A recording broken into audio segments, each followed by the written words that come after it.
Salam alaikum, Azul bonsoir.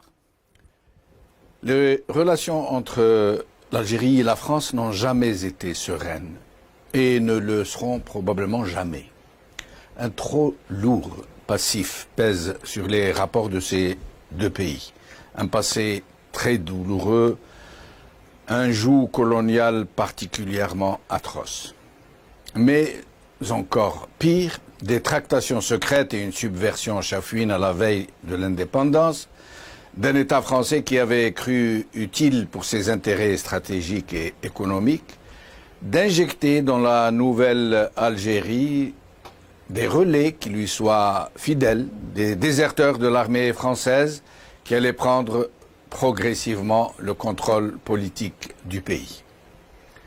Et c'est ainsi que la France allait devenir le premier partenaire économique de l'Algérie pour très longtemps, même si la valeur des échanges reste relativement modeste comparée à l'activité économique française.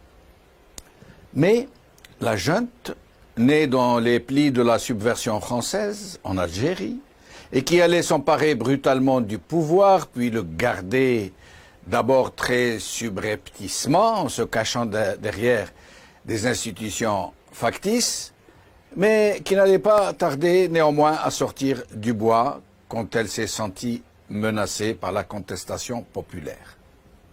Elle allait se révéler très brutale à chaque fois. Elle n'a reculé devant aucun carnage, pas même celui de centaines de milliers de victimes pour garder le pouvoir. Elle allait non seulement détourner le fleuve de l'histoire et remplacer le colonialisme au pied levé, mais pire encore, compromettre d'une façon peut-être irréversible l'avenir même de ce très beau pays. Au point où des millions d'Algériens ne rêvent plus aujourd'hui que de pouvoir quitter leur pays pour aller s'installer dans des pays plus cléments, chez l'ex-colonisateur tout particulièrement. Et les premiers parmi eux sont les barons du régime eux-mêmes, pour lesquels la France est devenue une base arrière où ils planquent leur famille et une plaque tournante où ils placent leur argent après d'y avoir blanchi.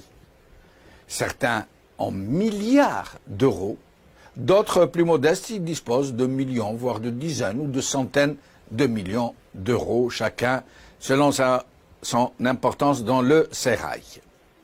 Certains initiés de la problématique de ce monde très interlope, de requins et de vampires en tout genre, affirment que sur les 700 ministres algériens depuis l'indépendance, plus de 500 se sont installés en France avec armes et bagages, bien évidemment, en plus de dizaines de milliers de cadres supérieurs en tout genre, et même d'officiers supérieurs, qui y ont installé leur pénate et le fruit de leur rapine. Peut-être faut-il préciser aussi, et par ailleurs, que tous les membres du régime et leurs familles, bien sûr, se soignent dans les hôpitaux français. Tous, sans aucune exception. Pendant que les Algériens meurent de maladies d'un autre âge dans des hôpitaux mouroirs.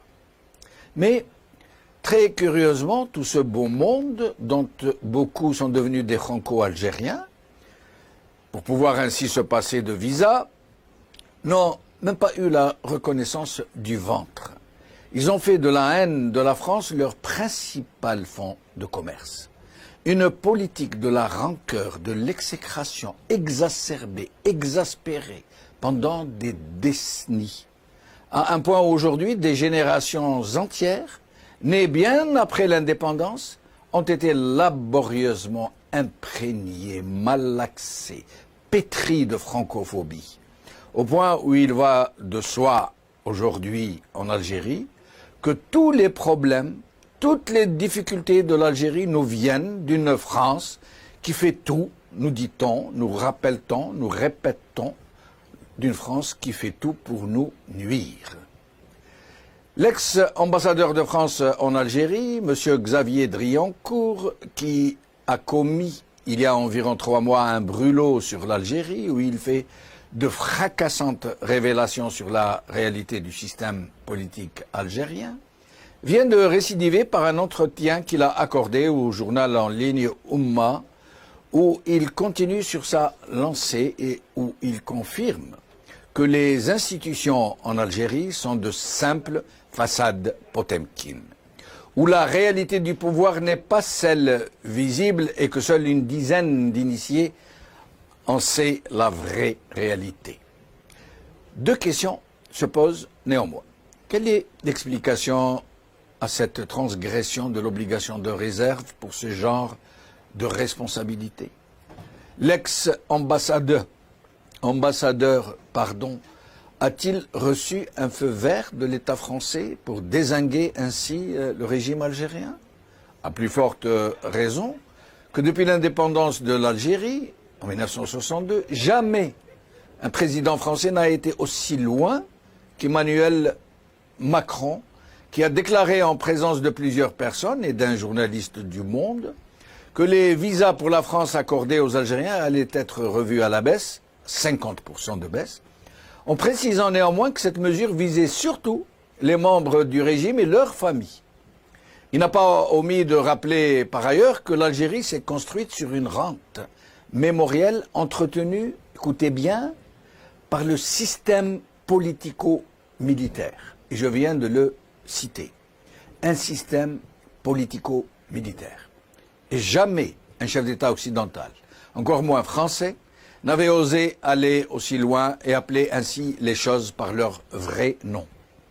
Ce qui allait, bien sûr, provoquer une immense clameur en Algérie, non pas au sein de la population, qui ne porte pourtant pas la France dans son cœur, mais par le régime et tous ses relais, à un point où l'ambassadeur d'Algérie en France a été immédiatement rappelé et l'espace aérien interdit aux aéronefs militaires français à destination ou en retour du Mali. Cette toute récente sortie de Xavier Driancourt ne va certainement pas arranger les choses. Des relations bilatérales très dégradées et qui risquent de s'envenimer très gravement.